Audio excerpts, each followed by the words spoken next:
자, 5등 이현주 의원인데요. 이현주 의원 어떻습니까? 과거에 영입이 된 인사였죠. 여러분 기억하십니까? 이현주 의원이 민주당으로 영입될 때 한명숙 대표 체제 때 영입이 됐습니다. 그 당시에 다국적 기업에서 경제 전문가로 영입이 되었고 김종인 지도부 기억나실 겁니다. 그때는 당에서 중역을 맡았죠. 그런데 2017년도에 당 지도부를 비판하며 민주당을 탈당하고 국민의힘으로 당적을 옮겼던 인물입니다.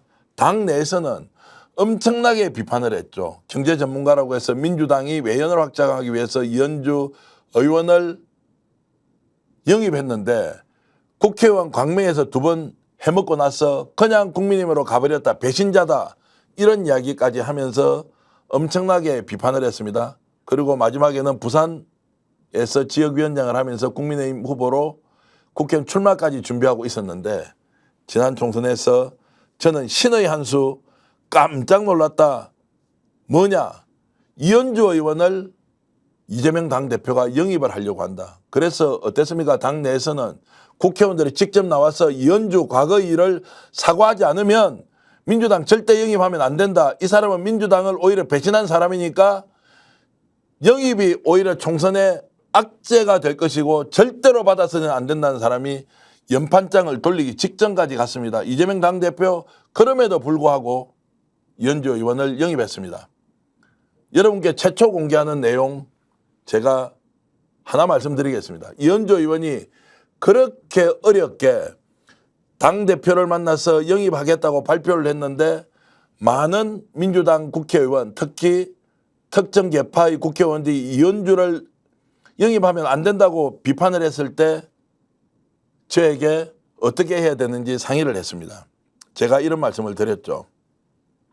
주변에서 아무리 비판을 많이 한다고 하더라도 이재명 당대표의 결정이 있었기 때문에 불가피하게 이런 비판은 받을 각오가 돼 있어야 한다. 지금 조급하게 민주당으로 가지 않겠다거나 조급하게 이재명 당대표를 직접 만난다거나 조급하게 그 문제 제기를 하는 사람들을 설득시키려고 하면 이것은 정치가 제대로 가지 않는다. 이재명 대표가 본인을 영입하겠다고 결심을 하고 이것을 언론에 공개한 이상 주워 담지 않을 것이다. 그러면 기다려라.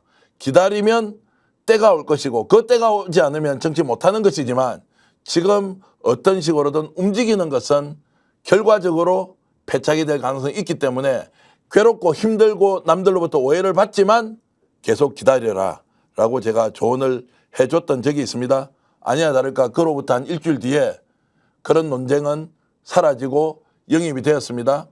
자, 처음에 서울에 출마하느냐 아니면 광명으로 다시 가느냐 있었는데 그때도 한 번 더 조언을 할 기회가 있었습니다.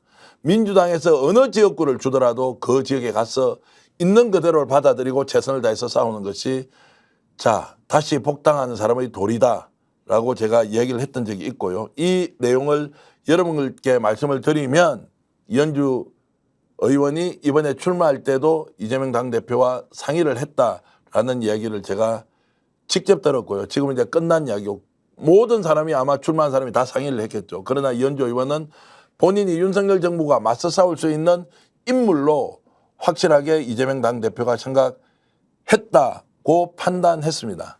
그래서 당원들이 7년 만에 이렇게 돌아온 복당파 이현주 의원, 7년 전으로 돌아가면 배신자로 낙인 찍었던 이현주 의원을 최고위원으로 만들어줬다. 이것도 여러분 신기하지 않습니까? 어떻게 이 정도의 포용력 자 수용하겠다는 이런 마음을 민주당이 가졌던 적이 있습니까? 자, 그래서 이현주 의원 다시 돌아가 보면 호남 출신 아닙니다. 부산 사람이에요. 두 번째 서울대 불문과를 나와서 사법고시를 하고 그리고 외국계 회사에 가서 임원까지 했던 글로벌 비즈니스 워먼이죠. 그 이분이 지금 민주당에서 최고위원으로 들어왔습니다. 이거 뭡니까? 호남 아니고 운동권도 아니고요. 그리고 이념지향적도 아니고 오히려 본인은 중도라는 곳이 따로 존재한다. 절대 좌나 우도 아닌 중간이 중도가 아니다. 중도라는 색깔이 분명히 존재한다. 이것을 본인의 정치적 지향과 신념으로 삼아서 직접 현장에서 실천하고 있는 사람입니다.